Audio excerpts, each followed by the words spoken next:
Hi Swamates! Good afternoon. Gusto ko lang kayo ma-inspire.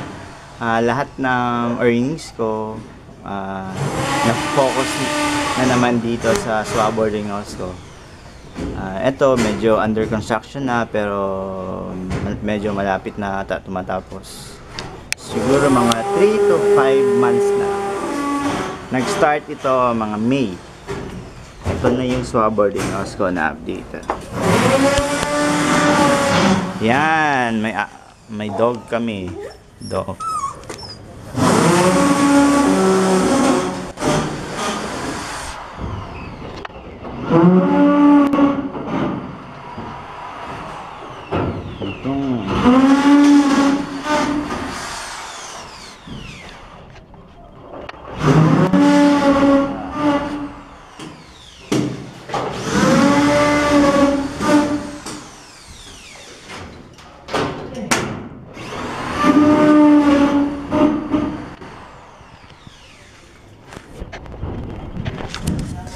Ayan. Kasi tinuro sa advice ko lang, tinuro ng SWA sa akin is ang advice ni Sir Chavez, if you have earnings or kumikita ka na sa SWA, create ka ng other business like or other investment na pwede mong pagkakakitaan.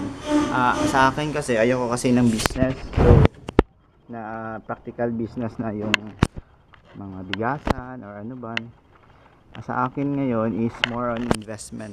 So I invest my earnings sa SWA boarding house per project, and then pag matapos na siya, so parang ma-passive income na siya for sooner.